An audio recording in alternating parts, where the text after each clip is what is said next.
ሰላም ውድ የቻናል ቤተሰቦች እንዴት ናችሁልኝ? እኔ በጣም ደህና ነኝ። ዛሬ ከረጅም ጊዜ ቆይታ በኋላ ከአዲስ አበባ ወደ ሞይንኮ እየተሰራ ያለውን የመንገድ ፕሮጀክት እንመለከታለን። እንግዲህ እንደምትመለከቱት በጣም ፕሮግረሶች አሉት። አዲስ አበባ ስቴዲየም እንግዲህ ጣሪያው ስራ እየተጧጧፈ ነው የሚገኘው። ስለዚህ ዛሬ የምንመለከተው ከዚህ ከአዲስ አበባ ስቴዲየም ተነስቶ ወደ ሞይንኮ ድረስ ማለት ነው። ሞይንኮ አቅጣጫ ከዚህ ከመገናኛ ወደ ቃሊቲ በሚወስደው መንገድ ቦሌ ኤርፖርት ከመድረሳችሁ በፊት እንደሚታወቀው የዚህ የመኪና መገጣጠሚያ አለ። ሞይንኮ የሚባል ትልቅ ተቋም አለ። ከዚህ በፊት የተመለከትነው ከቦሌ መድኃኔዓለም ወደ ሞይንኮ አቅጣጫ ያየ ነው ማለት ነው። ስለዚህ በዚህኛው መስመር ሌላ አስፋልት ወይም ደግሞ መንገድ ሰፋ ያለ መንገድ ፕሮጀክት አለ። ያ ማለት የአዲስ አበባ ስቴዲየም አዲሱ መንገድ ማለት ነው። በርካታ በሮች ያሉበት እንዲሁም ደግሞ ሰፊ የሆነ የውስጥ መንገድ ወይ ደግሞ ከቦሌ መድኃኔዓለም ወደ 22 ማዞሪያ የሚወስደው ዋና አስፋልት አለ። የአንዱ የአዲስ አበባ ስቴዲየም መንገድ ማለት ነው። ሌላኛው ከቦሌ ኤርፖርት ወደ መገናኛ የሚወስደው አለ። በዛኛው በኩል ሞረም እንዲሁም በር ምናምን የሌለበት። ከዛ ባሻገር ከኢምፔሪያል ወደ 22 ማዞሪያ ወይ ደግሞ ወደ 22 ማዞሪያ አቅጣጫ ያለው አራቱም አቅጣጫ እንግዲህ የአዲስ አበባ ስቴዲየም አራት መንገዶች እንዳሉት ይታወቃል። በርካታ በሮች ያሉበት እንዲሁም ደግሞ ሰፊ አዲስ መንገድ የተሰራለት የሚገኘው በእኔ ግምት ካየሁትም አንጻር ደግሞ ምናልባት ዋናው የመግቢያ በሮች ይሆናሉ ብዬ የማስበውን መንገድ ዛሬ አስጎበኛችኋለሁ። አዲስ የሚሰራ ፕሮጀክት ነው። የቆያችሁ ቤተሰቦች እንኳን በእርግጠኝነት ታስታውሱታላችሁ። ከዚህ መስጊዱ ከነበረበት ቀድሞ በነገራችን ላይ ባለፈው መስጊዱ የት ደረሰ ያላችሁኝ ኮመንት ላይ ጠየቃችሁ አላችሁ። ምናልባት ተደጋጋሚ የሰራዋቸው ቪዲዮዎች ነበሩ። እነሱ እንዳላያችሁ እርግጠኛ ነኝ። ያንን አይታችሁ ቢሆን ኖሮ እንትን አትሉኝም ነበር። መስጊዱ ሪሎኬት የተደረገው ወይ ደግሞ የተቀየረው ቦታ በዚህ በኩል አለ። እሱን አሳያችኋለሁ። በነገራችን ላይ ህንጻ አያችሁ ታረ ብዙ አመታት እዚህ ቦታ ላይ ወደ ከስቴዲየሙ በላይ ብዙ አመታት ያስቆጠረ ህንጻ ነው። የነጩ የምትመለከቱት በቀኝ በኩል ዳር ላይ ያለው ህንጻ በርካታ አመታት ሳይሰራ የሆነ ሰዓት ቆሞ ነው የነበረው ብዙ አመት። አሁን ላይ እንግዲህ ያው እንደምታዩት ተጠናቋል። ሌላ እንደዚህ አይነት ካሳንቺስ አይተናል። የዚህ የቡና ፕላዛው አጠገብ ያለው ማለት ነው። እሱም ፊኒሺንግ እየተሰራ የሚገኝ ሌላ ትልቅ ሞል እዛ አካባቢ እየተሰራ እንደሆነ እሱም አሁን እያጠናቀቁት ነው የሚገኙት። ይሄ ያው ከዚህ በፊት ይሄ የ22 ማዞሪያ መንገድ እየተሰራ እያለ መኪኖች እንዳቋራጭ ወደ 22 ለመሄድ ይጠቀሙበት የነበረው የአዲሱ ቺቺኒያ የሚባለው መስመር ነው። ይሄ ፊት ለፊት የምትመለከቱት አስፋልት ማለት ነው። እንግዲህ ወደ የ22 መንገድ እንደምታዩት ህንጻ በህንጻ እየሆነ ነው። በርካታ የሪል ስቴት ተቋማቶች በዚህ መደዳ እንዳሸን እየፈሉ ነው የሚገኙት። በርካታ የቢዝነስ መልቲ ፐርፖዝ የሆኑ ማለት ነው ለንግድም ለመኖሪያ የሚሆኑ አፓርትመንቶች በዚህም በእነዚህ የምትመለከቷቸው በቀኝ በኩልም ባሉት ውስጥ እንደዚሁ ተመሳሳይ አሉ። እንግዲህ በርካታ ህንጻዎች እዚህ መስመር ላይ እንደ አዲስ እድሳት ተደርጎላቸው ከዚህ ከኮሪደሩ ጋር ኢንተግሬት አድርጎ ማለት ነው እድሳት እንዲያደርጉ ህንጻ ያልነበሩ ደግሞ ወደ ህንጻ እንዲቀየሩ የገበያ ማዕከል ወይ ደግሞ ህንጻዎች እንዲሰሩ መንግስት እንደሚያስገድዳቸው ይታወቃል። ያው እዚህም አስፋልት እየተሰራ ነው የሚገኘው። ይሄ አንዱ የምትመለከቱት የኛው መስመር ይዟቸው የነበረው ከዚህ ከቦሌ መድኃኔዓለም ወደ 22 የሚወስደው መስመር ላይ እንግዲህ አዲስ የጨመሯት አስፋልት ነች። ባለፈው ጭቃ ነበር ስንመለከት ምናልባት የምታስታውሱ ከሆነ። የኛ የዛሬ ዋነኛው ጉብኝታችን ግን ዋናው ላሳያቸው የፈለኩት በዚህ መደዳ ይሄ ነው። እንግዲህ ስቴዲየሙ አዲሱ መንገድ እንግዲህ ግማሹ አሁን አስፋልት እያደረጉት ነው እንደምትመለከቱት። ሰፊ የሆነ ቦታ ላይ ግሪን ኤሪያ ልክ እንደዚህ ደግሞ እንደምታዩት አይነት ምናልባት ፏፏቴ ሊሆን ይችላል። እንግዲህ አዳዲስ አሁን ላይ በርከት የሚሰሩ በርካታ መንገዶች ላይ እንግዲህ ፏፏቴ አንዱ የተለመደ እንዲሁም ደግሞ እንደ አዲስ በርከት ያሉ እየተሰሩ ነው የሚገኙት። በየኮሪደር በተሰሩ መንገዶች ዳር ላይ በርካታ ፏፏቴዎች አሉ። በነገራችን ላይ ትንንሽ ስለሆኑ ልብ አላልንም እንጂ በዚህ ከ22 ማዞሪያ ተነስታችሁ እዚህ ስቴዲየም ውስጥ ደርሱም ድረስ ሌሎች ፏፏቴዎች የተሰራዋል። በተለይ እነዚህ አሁን ጋርመንቶች ያሉበት አካባቢ ቅዱስ ገብርኤል ሆስፒታል ጋር ከዛ ሞጣ ብሎ ሰቨን አፕ አካባቢ በርከት የተወሰኑ አሉ። ግን አነስ ያሉ ስለሆኑ ያን ያክል ተለቅ ያሉ አሁን መገናኛ እንዳለው አይነት ወይ ደግሞ ትላንትና ኢቭን መገናኛ 2 ነው ያለው አዲሱ ተርሚናል ማታ ላይ ለቅቄዋለሁኝ። መገናኛ አዲስ ተርሚናል እንደተሰራ ይታወቃል። ምናልባት ኢንተረስቶች ያሏችሁ እንደዚሁም ደግሞ የፓርኪንግ ስፍራም አለ። መገናኛ ወደ 2 ህንጻዎች ከዚህ በፊት የተሰሩ ለፓርኪንግ አላማ ብቻ የሚውሉ 2 ህንጻዎች ነበሩ። አሁን ላይ ደግሞ እንደ ፒያሳ እንዳሉት አይነት በእርግጥ እስካሁን የታክሲ ተራ ይሁን ምን ይሁን እርግጠኛ አይደለሁም፣ ግን አዲስ ተሰርቶ ተጠናቋል። ቦሌም አካባቢ ወደዚህ ወደ ሚሊኒየም አዳራሽ አካባቢ እየተሰራ ይገኛል። በርከት ያሉ እነዚህ ተርሚናሎች አሁን ላይ ብዙ እየተሰሩ ይገኛሉ በየከተማው። ባለፈው የቴዎድሮስ አደባባይ እንደዚሁ ከፒያሳ እንትን ጋር ሳሳያችሁ ነበር ምናልባት ከ2 ቀን በፊት። ዛሬ ደግሞ እንግዲህ ወደዚህ መጥተናል። ዛሬ በነገራችን ላይ ሁለተኛ ቪዲዮ ነው። የቀድሙ ቪዲዮ ካላያችሁት በእርግጠኝነት የምትወዱት አይነት ቪዲዮ ሰርቻለሁኝ። ከዚህ ከስጠይቁኝም የነበራችሁት ነው አንዱ ከአቡነ ጴጥሮስ ተነስቼ በአትክልት ተራ ቅጠል ተራ ፕሮጀክት ከዛ በኋላ ወደ አንዋር መስጊድ ነበር ያየነው። የቅጠል ተራ ፕሮጀክት የሚገርም አይነት በጣም በፍጥነት እጅግ በጣም ብዙ አፓርትመንት ምንድነው መኖሪያ የጋራ ቤቶች ያው እንደምታውቁት እዛ ባለፈውም ስላየ ነው ቅጠል ተራ ላይ ለነበሩ ቤቶች መልሶ እየተገነባላቸው ወይ ደግሞ አዳዲስ ህንፃዎች እንደተገነቡ ይታወቃል። አሁን ላይ እየተጠናቀቁ ቀለም እየተቀቡ ፊኒሺንግ ስቴጅ ላይ ነው ያሉት። በእርግጠኝነት ትወዱታላችሁ ያን ቪዲዮ ምናልባት ካላያችሁት ማለት ነው እንድታዩት ጋብዛለሁኝ።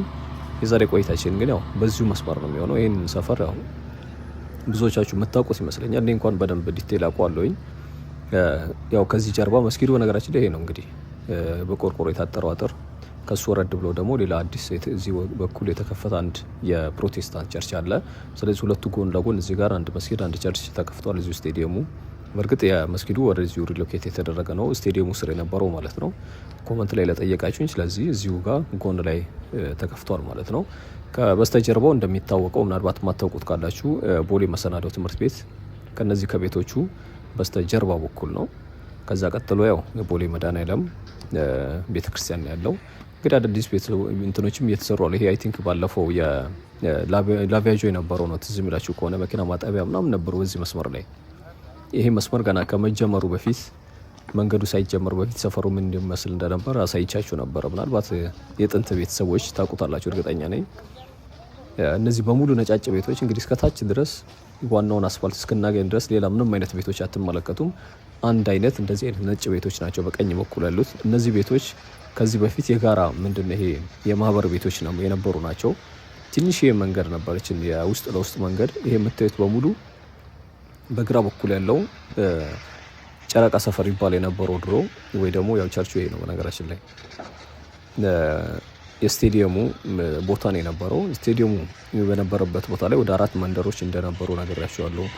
በእርሻ ይተዳደሩ የነበሩ ሰዎች፣ የራሳቸው ቤት የነበራቸው ካርታ ያለው ጥቂት ቤቶች፣ የተወሰኑ ደግሞ ቀበሌ ቤት፣ አብዛኛው ደግሞ በራሳቸው ሰዎች መጥተው የያዙት ባዶ ቦታ ላይ የሰፈሩ በርካታ አመታት ያስቆጠሩ በጣም ብዙ ቤቶች ነበሩ። እንግዲህ ከስቴዲየሙ በስተጀርባ በኩል ያው አሁን እኛ እየሄድን ካለንበት በግራ በኩል ከስቴዲየሙ ጀርባ 24 የሚባለው ነው ቦሌ 24 ቀበሌ የሚባለው ሰፈር ነው።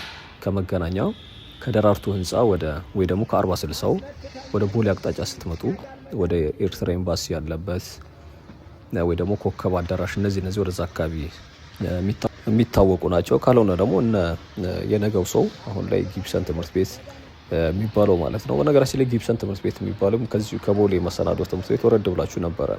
ጊብሰን እንግዲህ አሁን አዲስ አበባ ውስጥ ካሉ በጣም የሀብታም ትምህርት ቤቶች አንዱ እንግዲህ ጊብሰን ትምህርት ቤት ነው። አሁን ላይ ግን ይኑር አይኑር አላውቅም። በእርግጥ ከቦሌ መድኃኔዓለም ወረድ እንዳላችሁ ማለት ነው አይ ቲንክ አሁን ላይ የለም። ልክ የቦሌ ትምህርት ቤት መሰናዶ እንደጨረሳችሁ ወደ ሞይንኮ ስታመሩ እዛ ቦታ ላይ ድሮ ትዝ ይለኛል የጊብሰን ትምህርት ቤት ነበረ። አሁን ላይ ወዴት እንደገባ ምናልባት 24 የነገው ሰው ትምህርት ቤት የነበረበት እዛ እንደገባ ይታወቃል። እንግዲህ 24 በእነዚህ ሰፈሮች ይታወቃሉ። ለማንኛውም እንግዲህ በቦሌ መድኃኔዓለም እና በ24 መሀል ይገኛል ማለት ነው ስቴዲየሙ። ካልሆነ ደግሞ በገርጂ ማርያም እና በቺቺኒያ መሀልም በሉት እንግዲህ እነዚህ አራቱ ያዋስኑታል። ባጭሩ ደግሞ ቦሌ ክፍለ ከተማ ወረዳ 3 ውስጥ ነው ያለው። ከኤርፖርቱ በጣም ትንሽ ርቀት ላይ የሚገኝ ከቦሌ መድኃኔዓለም ደግሞ ጎን ላይ የሚገኝ ስቴዲየም ነው። እንደሚታወቀው አሁን ጣሪያው እየተገጠመ ነው የሚገኘው። ጠጋ ብዬ በአጥሩ ማስመለከታቸዋለሁ። ኢቭን አሁን ቪዲዮ እየቀረጽኩ ያለሁት አየሩ የሚነግራችሁ ነገር ይኖራል። ምናልባት ወይ ከኳሊቲ ወይ ከሆነ ነገር አንጻር አይታችሁ ቀን እንዳልሆነ ትገምታላችሁ። ኳሊቲ እንኳን ባይወርድ የሆነ አየሩ የተወሰነ ለወጥ ሲል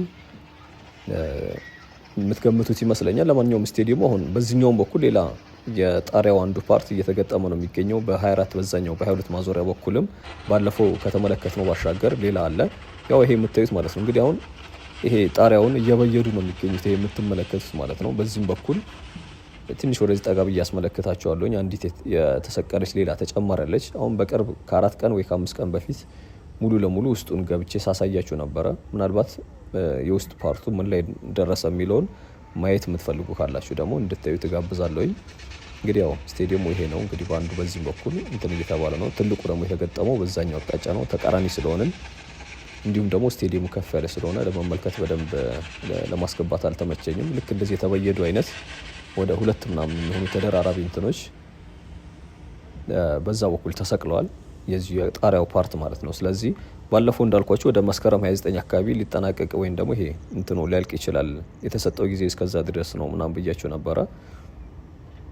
እንግዲህ ይሄ ሰፊ የሆነ የፓርኪንግ ስፍራዎች እንደምትመለከቱት ባለፈውም እንዳልኳቸው ወደ ከ10 ሺህ በላይ የሚሆኑ መኪኖችን ማስተናገድ የሚችል በጣም ትልቅ ስቴዲየም ነው። የመዋኛ ገንዳ፣ የቮሊቦል፣ የትሬኒንግ ስፍራ ሙሉ ለሙሉ በቃ ኢንተርናሽናል ስቴዲየም ነው። ያው ፍቃድ እንዳገኘ ከዚህ በፊትም እንደነገርኳችሁ ይታወቃል። በእርግጥ አሁን ሰብስክራይብ አድርጋችሁ የምትቀላቀሉ ካላችሁ በተለይ መጫወቻም ሜዳውን የመሳሰሉ እንትኖች በካፍ እና በፊፋ ሰርቲፊኬት ተሰጥቶታል። ስለዚህ ኢንተርናሽናል ጨዋታዎች ማስተናገድ ይችላል ማለት ነው። ያው ጣሪያው ይሄ አሁን ብረቶቹ ምናምን ያየ ነው ከተሰቀሉ በኋላ ይሄ አልሙኒየሞች፣ መስታወቶች ምናምን አሉ የሚገጠሙ፣ ምናልባት ዲዛይኑ ልብ ብላችሁት ከሆነ ማለት ነው። ኮመንት ላይ ባለፈው በነገራችን ላይ ይሄ በመሶብ ቅርጽ ወይ ደግሞ ዲዛይን ሲደረግ የሀገር ውስጥ ዲዛይነሮች እንደተሳተፉበትና አገርን የሚወክል እንዲሆን ተብሎ በመሶብ የኛ ይሄ ምግብ የሚቀርብበት ምናምን ማለት ነው። ወይ ደግሞ የተለያዩ ነገሮች እንትን ሊሉበት ይችላል። ብቻ መሶብ ብቻ ከገበታ ጋር የተያያዘ ነው። ከዛ ሀሳቡ ከዛ ተወስዶ መሶብ ዲዛይን ነው ስላችሁ የአደይ አበባ ዲዛይን ነው የሚል ኮመንት አይቼ ነበረ። በአደይ አበባ በእጽዋቱ ማለት ነው ወይ ደግሞ በአበባው የሚል ኮመንት ተመልክቼ ነበር። ምናልባት እስኪ እናንተ መልሳችሁ ሰርች አድርጉት ማን ዲዛይን እንዳደረገው እንዲሁም ደግሞ ከምን አንጻር ዲዛይን እንደተደረገ ሀሳቡ የመሳሰሉ ነገሮች ዲቴል የሆነ ኢንፎርሜሽን ማወቅ ከፈለጋችሁ እንትን ይላችኋል። እንግዲህ ከአሁን በኋላ ያው አስፋልቱ እዚህ አልደረሰም። ቅድም እንዳያችሁት እስከተወሰነ ድረስ ደርሷል። ከአሁን በኋላ የምንመለከተው በዚህ መስመር ላይ በቀኝ በኩል ያሉ ቤቶች፣ በታች በኩል የተወሰኑ ማሽነሪ ወይም ደግሞ መኪኖች አሉ፣ ይሄ መንገድ የሚሰሩት ማለት ነው። እነሱን እንመለከታለን። ከዛ ቀጥታ የምንወጣው በእርግጥ ወደታች አካባቢ የቆሻሻ ማጠራቀሚያ ገንዳ፣ መኪና ማጠቢያ ነገር ምናምን አለ ስቴዲየሙን ጫፍ ታች በኩል ማለት ነው። ሌላው እንግዲህ ይሄ ከቦሌ ወደ መገናኛ የሚወስደው መንገድ የዚህ ስቴዲየሙ አጥር ላይ አሁን በብረት ያው እንደምታዩት በብረትና በኮንክሪት እየተሰራ ነው። አጥሩ ሙሉ ለሙሉ ገና አልተገጠመም፣ ገባ እንዲልም ተደርጓል ስቴዲየሙ ማለት ነው። ስለዚህ ከመገናኛ ከኢምፔሪያል ተነስቶ ወደ ቦሌ ሞኢንኮ የሚወስደው ላይ የስቴዲየሙ አጥር የተወሰነ ለመንገድ ወይ ደግሞ ለእግረኛ ሰፋ እንዲል ይደረጋል። ምክንያቱም የሆነ የተተወ አለ በቆርቆሮና ያው ቆርቆሮ ስለማይቀጥል ማለት ነው። ዋናው አሁን እየተሰራ ያለው አጥር ሲያልቅ ቆርቆሮን ያነሱታል። ሲያነሱት ደግሞ የተረፈች ቦታ አለች፣ የሆነች ግሪን ኤሪያ ነገር አለ። በነገራችን ላይ ስቴዲየሙ ውስጡ ላይ ግቢው በዛ በኩል በጣም ሰፊ የሆነ ቦታ ላይ ምናልባት ከተወሰኑ ዓመታት በኋላ በጣም አረንጓዴ ሸፍኖት ልትመለከቱ ትችላላችሁ። በርካታ ግሪን ኤሪያ እየተሰራ ይገኛል። ችግኞች እየተተከሉ ነው። መተከል ብቻ ሳይሆን ኢቭን እየጸደቁ ነው ያየሁት። አሁን ላይ ክረምት ስለሆነ የተወሰነ ደግሞ ያደጉ አይነት እንትኖች ናቸው ችግኞቹ እየተከሏቸው ያሉት። እነሱም ደግሞ የመጽደቅ ባህሪዎች እያየሁ ነበር ባለፈው። ያው ከጎን ያለው ሌላው ትልቅ የኢትዮጵያ ስፖርት አካዳሚ እንደሆነ ይታወቃል። ይህ የኢትዮጵያ ስፖርት አካዳሚ አሁን ላይ እድሳት ላይ ነው የሚገኘው። እሱም እንደ አዲስ እየታደሰ ነው። ሌላው ነገር ኮሪደርም እንዳለ ይታወቃል። ባለፈው ተመልክተ ነው ነበር ከዛው በስፖርት አካዳሚው ጎን ማለት ነው። እንግዲህ እነኚህ ቢዝነሶች እየተጀመሩ ነው። ፋርማሲ ማስታወቂያ ይቻለው የት ጋር እንደሆነ እስኪ እንትን አላልኩም። ካሚንግ ሱን የሚል አይነት ልክ የፒኮክ ወንዝ ዳር የተሰሩ አይነት ፕሮጀክቶች አይነት ሁሉ እዚህም አካባቢ እነኚህ ላይ ማስታወቂያ ተለጥፎባቸው አይቻለሁ። ምናልባት ይሄ መንገድ ሲያልቅ ሌላ የቢዝነስ ስትሪት ወይ የቢዝነስ መንገድ ነው የሚሆነው። እነኚህ በሙሉ ቢዝነስ ነው የሚሉት። ሌላው ግን በዛ በኩል የስፖርት አካዳሚው አፓርትመንት የነበሩ እነዚህ ወጣቶች ቤቶች የነበሩ መኖሪያ ቤት አፓርትመንቶች እነሱም መልሶ እየታደሱ እንደሆነ ተመልክተን ነበር። እነዛም ምናልባት እንደተመለከትኩት እንግዲህ ወደ መስታወት እየተቀየሩ ነው። ልክ እንደነዚህ ማለት ነው። በኮንክሪት ወይም ደግሞ በግንብ የነበሩ ቤቶች ከፊት ለፊት በኩል በአስፓልቱ ዳር ከኮንዶሚኒየሙ ፊት ለፊት ያሉት ማለት ነው 4 ኮንዶሚኒየም አሁን ላይ በመስታወት ተገጥሞላቸው ወደዛ እየተሰሩ ይገኛሉ። እነሱም ሌላ በዛኛው በተቃራኒ አቅጣጫ ደግሞ የቢዝነስ መስመር ነው የሚሆኑት፣ የጋቦን ኤምባሲ ባለበት መስመር ማለት ነው። ስለዚህ ዛሬ ጉብኝት በዚሁ በኩል የተወሰነ ወረድ ብለን እናጠናቀቃለን። ሰብስክራይብ ካላረጋችሁ ሰብስክራይብ እንድታደርጉ፣ ሀሳብ አስተያየት እንድታስቀምጡና ላይክ እና ሼር እንዳይረሳ። እስከ የቀረውን ደግሞ ወክ እያደረግን አብረን እንመልከተው። ያው ወደ ፊት ለፊት ይታየኛል ስክሪኑ። እሷ ጋር ጠጋ እንዳለን የዛሬ ጉብኝት እናጠናቅቃለን።